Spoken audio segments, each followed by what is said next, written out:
ठीक ठीक yes sir. ठीक। तो आज स्टार्ट करते हैं अपना सेशन। आज थोड़े से जो क्वेश्चंस होंगे they will be a little more tough, और थोड़ा सा पेशेंस रखिएगा, आराम से समझ में आ जाएगा आपको।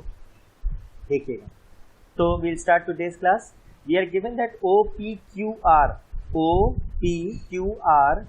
Are three of whose vertices are on the circle। उसके 3 वर्टिसेस सर्कल पर हैं with center as O। center of the circle is O।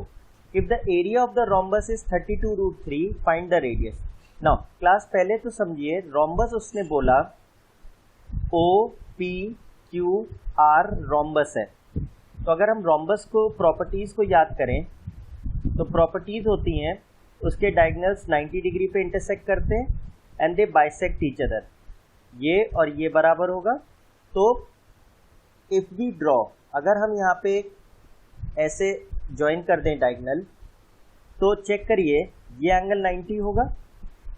In fact ये वाली लेंथ r होगी, ये भी r होगी, ये भी r होगी। चेक करिए, तो ये भी r है, ये भी r है, इनफैक्ट OQ भी r है, OQ भी r है। तो चेक करिए, अगर OQ r है, let us assume this to be A, तो OA की लेंथ हाफ हो जाएगी ऑफ r, यानी r/2 हो जाएगी, और OP तो हमारा r है ही। तो हम PA की लेंथ निकाल सकते हैं बाय यूजिंग पाइथागोरस थ्योरम। तो PA की लेंथ क्या हो जाएगी? √Of hypotenuse square minus base का स्क्वायर। बेस है r/2 यानी r²/4। तो ये एलसीएम लेंगे तो 4r² माइनस r², 3r/2। तो यानी ये जो आपकी PA की लेंथ है वो √3r/2 है। तो PR क्या होगा? PR would be twice of PA, यानी √3r आ जाएगी लेंथ। यानी आपको रोम्बस के दोनों डायगोनल्स की लेंथ पता लग जाएगी। PR की लेंथ हो गई √3r और OQ तो आपका r था ही। और एरिया ऑफ रोम्बस दिया, तो एरिया ऑफ रोम्बस क्या होता है? Half product of diagonals d1 into d2। This is given to be area. Area कितना दिया है? 32√3 इज इक्वल टू हाफ। पहला डायगोनल क्या है? लेट्स से r, और दूसरा डायगोनल की लेंथ क्या है? √3r। तो √3 से √3 गया, r² is equal to 64। r कितना आ गया? 8 सेंटीमीटर। यानी radius of this circle is 8 centimetre. Class ये समझ में आया क्वेश्चन? देखिए, उसने बस ये कहा OPQR एक रोम्बस है और रोम्बस का एरिया गिवन है। रोम्बस के 3 साइड सर्कल पे हैं, चौथा जो पॉइंट है वो सेंटर पे। तो हमने ये समझा कि OP और OR ये और OP, OQ और OR तीनों रेडियस हैं, क्योंकि सेंटर से सरकमफ्रेंस तक जुड़ रहे हैं। तो हमने क्या किया? हमने प्रॉपर्टी ऑफ रोम्बस लगाई कि जो रोम्बस के डायगोनल्स होते हैं वो 90 डिग्री पे कट करते हैं और बाइसेक्ट करते हैं एक दूसरे को। तो जो OQ है और PR ये जो डायगोनल्स है वो लेट से A पे मीट करते हैं। तो OA की लेंथ क्या हो जाएगी? Half of OQ which is r/2, और PA की लेंथ हम निकाल लेंगे क्योंकि OP हमको r दे रखा है। तो PA की लेंथ हमने पाइथागोरस थ्योरम लगा के क्या निकाली? √3/2r। तो PA भी बाइसेक्ट हो रहा है A पे, तो PR की लेंथ क्या हो जाएगी? Twice of PA। तो ये √3r आ गई। अब हमें दोनों डायगोनल्स की लेंथ पता लग गई। √3r हो गई एक डायगोनल और r हो गई दूसरी डायगोनल। और एरिया ऑफ रोम्बस क्या होता है? Half product of diagonals. तो डायगोनल्स में r और √3r वैल्यू रख दी। जब इसे सॉल्व किया तो r हमारा कितना आ गया? 8 सेंटीमीटर आ गया। ठीक है, नेक्स्ट है the side of a square is 10 centimetre. The side of a square, एक स्क्वायर है उसके साइड आपको 10 सेंटीमीटर दे रखा है। तो हमने एक रफ स्केच बना लिया। Then he says find the area of the inscribed circle. Inscribed मतलब जो इस फिगर के अंदर हम सर्कल बनाएंगे। ठीक है, तो लेट से हमने एक सर्कल ऐसे बना लिया। लेट से ये इंस्क्राइब्ड है, ये ऐसे अंदर है। तो इस सर्कल का ये टच कर रहा है चारों साइड्स को, ये चारों साइड्स को टच कर रहा है। तो इस सर्कल का हमको एरिया चाहिए। We want the area of this circle which is inscribed in this. तो A B C D ये स्क्वायर हो गया।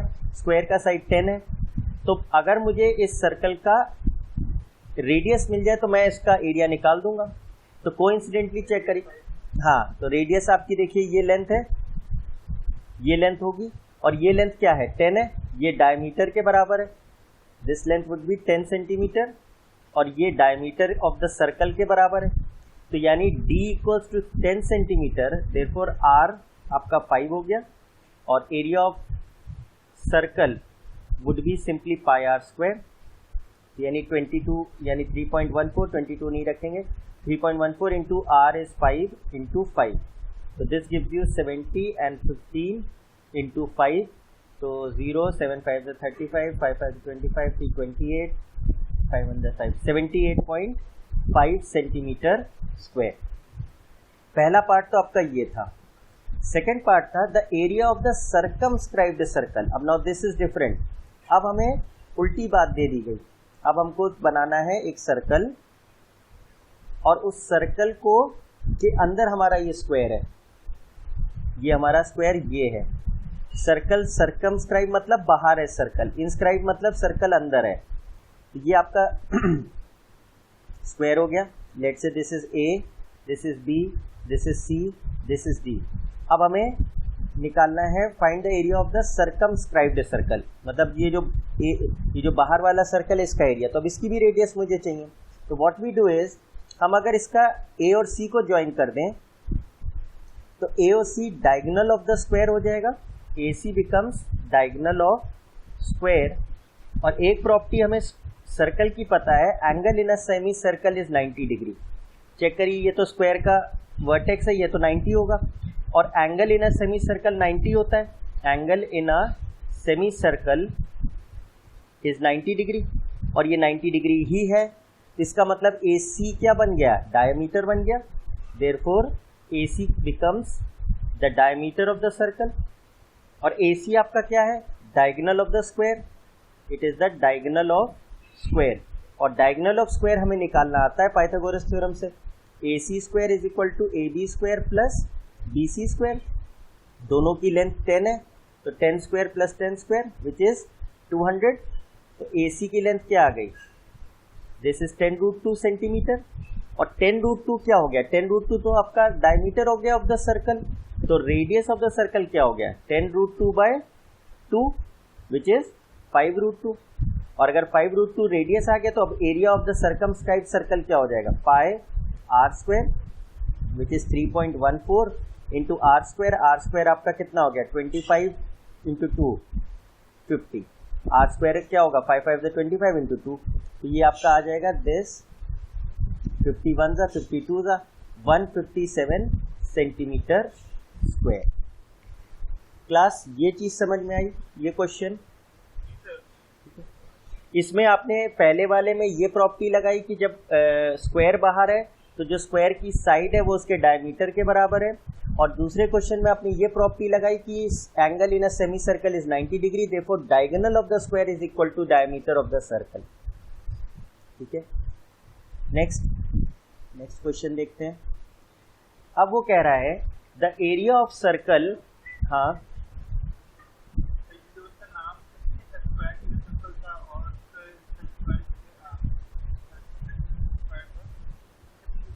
इक्विलैटरल ट्रायंगल के अंदर सर्कल बनाइए। और इंस्क्राइब का मतलब क्या है, जितने भी साइड्स हैं उनको छूना चाहिए वो।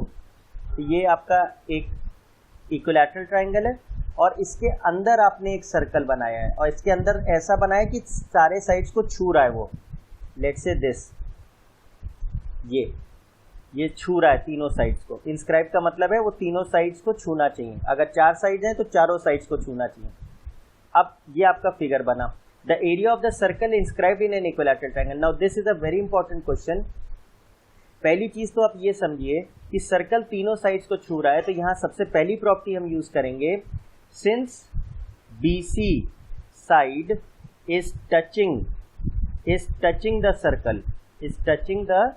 circle, therefore it becomes tangent to the circle. It becomes tangent. Tangent is a line which touches the figure, becomes tangent to the circle. पहली चीज, ये फर्स्ट पॉइंट है। सेकंड पॉइंट है कि ये जो सेंटर ऑफ द सर्कल होगा वो क्या होगा, the centre is the line joining the centre to the point of contact, जिस पॉइंट पे वो छू रहा है वो रेडियस हो गया, वो रेडियस हो गया और वो 90 डिग्री पे होगा। ये प्रॉपर्टीज आपको जब सर्कल पढ़ाई जाएंगी तब ये आपको पढ़ाई जाती है कि जो सर्कल होता है हमारा उस पर अगर आप टैंजेंट बनाएं तो जो सेंटर से उस पॉइंट ऑफ कांटेक्ट को ज्वाइन करते हैं वो लाइन रेडियस बन जाती है एंड दैट इज 90 डिग्री पे, पहली चीज। दूसरा तो ये आप क्या बोलोगे, let's say this is point O, this is point D, तो O D is perpendicular to B C and O D is equal to radius of the circle. ये सेकेंड पॉइंट है। तीसरा पॉइंट ये है कि क्योंकि ये इक्विलैटरल ट्राइंगल है तो इसमें ये अगर 90 डिग्री आप बना रहे हो तो अगर इसको आप ज्वाइन कर दो ए से तो इसे आप चाहे परपेंडिकुलर बोलो, चाहे परपेंडिकुलर बाइसेक्टर बोलो, चाहे मीडियन बोलो, चाहे एंगुलर बाइसेक्टर बोलो, एवरीथिंग बिकम्स सेम। तो अगर ये मीडियन है, इनफैक्ट कुछ भी आप बोल सकते हो, तो ये किस रेशियो में डिवाइड करता है, 2:1, मतलब AO इज टू OD 2:1 के रेशियो में होगा हमेशा। जो भी मीडियन होता है इस केस में तो ये मीडियन गिवन थोड़ी, इसमें कह तो रहा हूँ कि अगर ये परपेंडिकुलर बाइसेक्टर कहिए, एंगुलर बाइसेक्टर कहिए, मीडियन कहिए, कुछ भी बोलिए, ये सारे एक हो जाते हैं, कन्वर्ज कर जाते हैं इक्विलैटरल के केस में। तो ये क्योंकि 90 डिग्री दिया है और इसको अगर हमने ज्वाइन किया तो ये परपेंडिकुलर बना, लेकिन इक्विलैटरल ट्रायंगल है तो ये परपेंडिकुलर मीडियन भी बन गया, एंगुलर बाइसेक्टर भी बन गया, परपेंडिकुलर बाइसेक्टर भी बन गया। तो इनफैक्ट ये हाफ हाफ भी करेगा, 90 डिग्री ऑलरेडी है, इसे आप चाहे मीडियन बोल लो चाहे एंगुलर बाइसेक्टर, सबकी प्रॉपर्टीज इसमें आ गई हैं। और क्योंकि अभी हम मीडियन बोल पा रहे हैं इसलिए फिर मीडियन की भी प्रॉपर्टी इसमें लगेगी कि AO इज टू OD 2:1 होगा।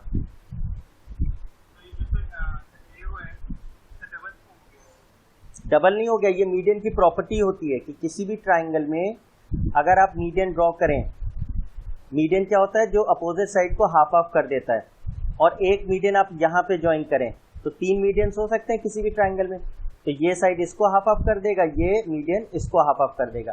तो जहाँ पे ये तीनों मीडियंस मीट करते हैं वो पॉइंट की दूरी किसी भी वर्टेक्स से और किसी अपोजिट साइड से किस रेशियो में हमेशा रहती है, 2:1। यहाँ से देखेंगे तो ये 2:1, यहाँ से देखेंगे तो ये 2:1। ये प्रॉपर्टी आपकी मीडियन की होती है किसी भी ट्राइंगल में। और यहाँ से अगर आप इसको जोड़ेंगे तो देखिए ये भी 90 डिग्री है, ये भी आपका टैंजेंट बन गया, तो ये क्या होगा, 90 होगा। अगर आप इसको इससे जोड़ दें तो चाहे इसे मीडियन बोलिए, चाहे परपेंडिकुलर बाइसेक्टर, चाहे एंगुलर बाइसेक्टर, तो यहाँ भी क्या होगा, ये मीडियंस मीट कर रहे हैं तो किस रेशियो में होंगे, 2:1 होंगे। ठीक, तो ये 3 प्रॉपर्टीज जब हमने यूज कर ली तो उसने बोला कि the area of the circle inscribed in an equilateral triangle is this. Area of the circle दे दिया उसने, एरिया ऑफ सर्कल ही इज गिवन यू इज 154। तो आप कहें कि let radius of the circle be R, हमें नहीं मालूम, let radius of circle be R, तो πr² की वैल्यू क्या हो गई, 154, 22/7 इंटू रेडियस का स्क्वायर इज 154, 22 7 जा, तो r² हो गया 49, तो r हो गया 7। अब क्लास ध्यान दीजिएगा, यानी ये वैल्यू आ गई 7। कौन सी वैल्यू आ गई, OD की वैल्यू, OD आपका रेडियस था विच इज 7। तो चेक करिए फिर AO की लेंथ कितनी होगी, AO की लेंथ क्या थी, अभी मैंने यहाँ नीचे लिखा AO is to OD is 2:1। अगर OD 1 है तो AO क्या होगा, 2 होगा, मतलब ट्वाइस होगा। तो AO की लेंथ कितनी हो गई, 14 सेंटीमीटर, 7 सेंटीमीटर OD है तो उसका जस्ट दुगना हो गया। तो देयरफॉर AD की लेंथ कितनी हो गई, AD is AO plus OD, ये टोटल मिला के हो गया 21 सेंटीमीटर। अब ये वाली length, let's say I will draw this, ये वाली लेंथ आपकी हो गई, यूज अ डिफरेंट कलर, ये वाली लेंथ आपकी हो गई 21। अब मुझे ये लेंथ नहीं मालूम BD या AB, तो मैंने कहा लेट AB की लेंथ है 8 सेंटीमीटर। तो चेक करिए BD की लेंथ क्या हो जाएगी, BD will be half of BC, BD is half of BC, तो इसकी लेंथ क्या हो गई, A/2, क्योंकि मैंने अभी कहा कि इसे आप चाहे मीडियन कहिए, चाहे परपेंडिकुलर बाइसेक्टर कहिए, चाहे ऑल्टीट्यूड करिए, चाहे एंगुलर बाइसेक्टर करिए, इक्विलैटरल केस में सब हो जाता है सेम। तो अब यहाँ पे पाइथागोरस थ्योरम लगेगा क्योंकि ये 90 डिग्री है ऑब्वियसली, तो आप पाइथागोरस लगाएंगे तो क्या होगा, A B square is equal to B D square plus A D square. A B square क्या हो गया, A square, B D square हो गया ए स्क्वायर बाय 4, और ए डी स्क्वायर आपने अभी निकाला है, दिस इज 21 यानी 21 का स्क्वायर। तो if you solve this, A square minus A square by 4 is equal to 21 square, ये आ जाएगा 3a square by 4 is equal to 21 का स्क्वायर विच इज 441, या 21 इंटू 21 भी हम लिख सकते हैं, 21 इंटू 21, तो 3 1 जा 3 7 जा, तो a स्क्वायर हो गया 28 इंटू 21, एंड a की वैल्यू देन देयरफॉर क्या आएगी, स्क्वायर रूट ऑफ दिस, तो 7 इंटू 4 इंटू 7 इंटू 3 का अंडर रूट, फैक्टराइज कर दिया, तो 7 इंटू 7 का एक 7 बार, 4 का अंडर रूट 2 आ गया, root 3 is left in side, तो a की वैल्यू आपकी आ गई 14√3 सेंटीमीटर। अब उसने कहा कि find the perimeter of the triangle. ना पेरीमीटर ऑफ ट्राइंगल तो 3a होगा, तीनों साइड्स का सम, और तीनों साइड्स इक्वल होंगी क्योंकि इक्विलैटरल ट्राइंगल है 3a, तो 3 इंटू 14 इंटू रूट 3 की value is given to be 1.73, 1.73 यानी 42 टाइम्स 1.73, तो 173 इंटू 42 बस कर दीजिए, 346, और ये कितना हो जाएगा 692, 6 6 12 7, 6 6 12 7, और 2 के बाद लगेगा यानी 72.66 सेंटीमीटर। ये क्वेश्चन थोड़ा सा डिफिकल्ट था क्योंकि इसमें आपकी प्रॉपर्टीज ऑफ ट्राइंगल लग रहे हैं, मीडियंस का भी कॉन्सेप्ट लग रहा है, इक्विलैटरल ट्राइंगल का भी लग रहा है, और मीडियन में बस ये चीज़ ध्यान रखिएगा कि मीडियन जहाँ पे मीट करते हैं तीनों, वो किस रेशियो में मीट करते हैं, 2:1, और 2:1 कहाँ से लेते हैं, वर्टेक्स से अपोजिट साइड, तो ये क्या होगा 2:1। अगर तीसरा मीडियन आप ड्रॉ करेंगे, तीसरा मीडियन अगर आप ड्रॉ करेंगे ये वाला, तो ये वाला भी क्या होगा 2:1 में होगा, ये लेंथ ट्वाइस होगी, ये length 1।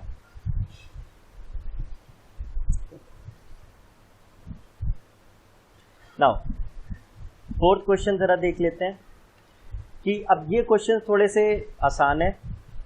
The wheel of a locomotive train are 2.1 metre in radius, जो पहिया है लोकोमोटिव ट्रेन का उसका radius is given to be 2.1 metre, ये आपको गिवन है 2.1 metre, this is 2.1 metre. They make 75 revolutions in 1 minute, find the speed of the train in kilometres per hour. ये पहिया 1 मिनट में 75 टाइम्स रिवॉल्व करता है। तो हम लोग ने जब फॉर्मूले लिखे थे तो क्या पढ़ा था, in 1 revolution a wheel covers कितना डिस्टेंस, 2πr, तो in 75 revolutions a wheel will cover 2πr into 75, ठीक है। अब ये डिस्टेंस कितना होगा, 2 into 22/7, radius is given to be 2.1 यानी 21/10 इंटू 75, तो कैंसिल करिए, 2 1 जा 2 5 जा 5 1 जा 5 15 जा 7 1 जा 7 3 जा, तो 66 इंटू 15, 66 इंटू 15 हम सॉल्व कर लें, ये कितना आएगा 66 इंटू 15, 15 6 जा 90, 15 6 जा 90 और 99, दिस मच मीटर्स, इतना मीटर वो कवर कर रहा है।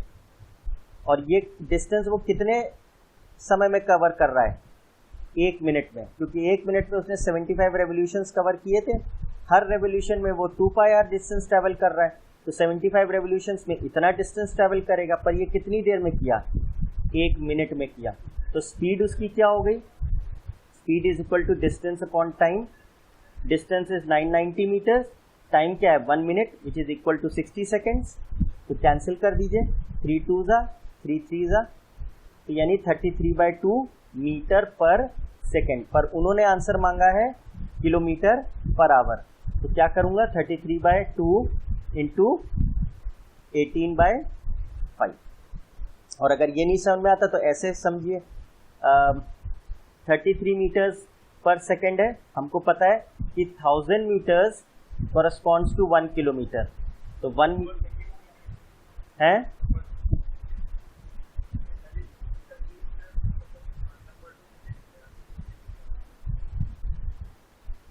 33/2 नहीं, अभी यहाँ पे ठीक है। तो 1 metre will be equal to 1/1000 kilometre. Conversion हम कर रहे हैं, तो हमारे पास कितने मीटर्स हैं? 33 मीटर्स हैं, 33/2 मीटर्स हैं, तो 33/2 अपॉन 1000 कितने किलोमीटर पर सेकेंड हो गया। अब 60 सेकेंड्स या 3600 सेकेंड्स कॉरस्पॉन्ड्स टू 1 आवर, तो 1 seconds corresponds to how many hours? 1/3600। तो यहाँ पे हम एक चीज़ और कर देंगे, 33/2 इंटू 1000, ये तो किलोमीटर में कन्वर्ट करने के लिए किया, इंटू 1/3600। अब आप ज़रा चेक करिए, 36 में 2 0 से 2 0, 2 18 जा 2 5 जा, देखिए किससे मल्टीप्लाई करना पड़ा? 18/5, जो कि हम पहले ही कह रहे थे। तो कहने का मतलब है ये प्रोसेस करके दिखाने की ज़रूरत नहीं है।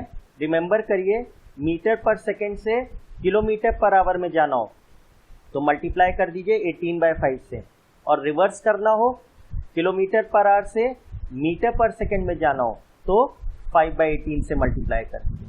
You can use it directly, इसमें कोई शो करने की ज़रूरत नहीं है। अब इसको आप कैंसिल कर दीजिए, 2 1 जा 2 9 जा, और ये कितना आ जाएगा? 9 3 जा 27, 9 3 27 to 29/5। इसको जब डिवाइड कर देंगे तो कितना आ जाएगा? 5 5 जा 25, 4 5 9 जा 45, 2.4 this much kilometres per our. Class ये समझ में आया? ये चीज़ आपको ध्यान होनी चाहिए, पहले क्लास में ही मैंने लिखवाई थी कि एक रेवोल्यूशन में कितना व्हील कवर करता है अपनी सरकमफ्रेंस के बराबर, 2 पाई आर। तो 75 रेवोल्यूशंस में कितना करेगा? इंटू 75। इतना डिस्टेंस उसने ट्रैवल किया कितनी देर में? 1 मिनट में। तो फिर मैंने बस फिर तो कन्वर्जन रह गया कि मीटर पर सेकेंड में ले आया, मीटर पर सेकेंड से किलोमीटर पर आवर में ले आया। एक और सवाल इस पे देख लीजिए, the diameter of the front and rear wheels of a tractor are 80 centimetre and 2 metres. अब समझिएगा बात, एक ट्रैक्टर है जिसके आगे का पहिया है जिसका डायमीटर है, उसका डायमीटर दे रखा है 80 सेंटीमीटर, और जो पीछे वाला पहिया है उसका डायमीटर क्या दे रखा है? उसका डायमीटर दे रखा है 2 मीटर्स। तो पीछे वाले टायर का रेडियस कितना हो गया? 1 मीटर, और आगे वाले पहिए का रेडियस कितना हो गया? 40 सेंटीमीटर। क्लास ध्यान रखिएगा, यहाँ मीटर लिखा है, यहाँ सेंटीमीटर लिखा है, तो या तो हम इसको मीटर में कन्वर्ट कर लें या इसको सेंटीमीटर में कर लें, ठीक है। तो हम छोटे रेडियस को लिख रहे हैं 40 सेंटीमीटर विच इज़ 40/100 मीटर्स, यानी 0.4 मीटर्स, और जो बड़ा वाला रेडियस है उसकी है 1 metre. Find the number of revolutions that the rear wheel will make to cover the distance which the front wheel covers in 800 revolution. अब इसका मतलब क्या है? इसका मतलब ये है कि जब आगे वाला पहिया 800 रेवोल्यूशंस कवर करेगा तो जितना डिस्टेंस ये ट्रैवल करेगा, ऑब्वियसली जितना ये ट्रैवल करेगा उतना ये करेगा, क्योंकि दोनों पहिए जुड़े हुए हैं, तो डिस्टेंस तो दोनों ट्रैवल सेम करेंगे, लेकिन इसने अगर 800 रेवोल्यूशंस करे तो ये कितने रेवोल्यूशन करेगा? ऑब्वियसली डिफरेंट करेगा, क्योंकि इसका रेडियस अलग है। तो सबसे पहले हम निकाल लें कि कितना डिस्टेंस ट्रैवल किया इन व्हील्स ने। तो हमें पता है इन 1 रेवोल्यूशन डिस्टेंस ट्रैवल्ड कितना होता है? डिस्टेंस ट्रैवल्ड होता है 2 पाई आर, 2 पाई आर। तो आगे वाले व्हील का रेडियस क्या था? 80 सेंटीमीटर 0.4 मीटर। तो कितना डिस्टेंस ट्रैवल किया? 2 इंटू, अभी पाई रख लेते हैं, आर कितना है? 0.4, यानी 0.8 पाई मीटर्स उसने ट्रैवल किया एक रेवोल्यूशन में। लेकिन उसने कितने रेवोल्यूशंस करे? 800 रेवोल्यूशंस करे। तो इन 800 रेवोल्यूशंस जो आपका फ्रंट व्हील है उसने कितना ट्रैवल किया डिस्टेंस? 0.8 into pi into 800। तो दिस गिव्स यू, कैंसिल कर दीजिए, कितना आ गया? 640 पाई मीटर्स। अब ऑब्वियसली अगर आगे वाले ने 640 पाई मीटर्स डिस्टेंस ट्रैवल किया तो पीछे वाले ने भी इतना ही ट्रैवल किया होगा। तो फिर distance travelled by the rear wheel is also this much. लेकिन इन 1 revolution the rear wheel will travel how much? Rear wheel will travel, कितना ट्रैवल करेगा? अपनी सरकमफ्रेंस के बराबर 2 पाई आर, यानी 2 इंटू पाई, रेडियस उसका क्या था? 1 था, यानी 2 पाई मीटर्स चला। तो यानी कितने रेवोल्यूशंस करे, नंबर ऑफ रेवोल्यूशंस क्या हो जाता था, इसका फॉर्मूला क्या लिखवाया था, डिस्टेंस ट्रेवल्ड अपॉन 2 पाई r। तो डिस्टेंस ट्रेवल्ड तो 640 पाई, और कितना डिस्टेंस ट्रेवल किया एक रेवोल्यूशन में, 2 पाई। तो पाई से पाई गया 320, यानी कितने रेवोल्यूशंस पीछे वाले टायर ने कवर किए, 320 रेवोल्यूशंस। ये चीज समझ में आई क्लास।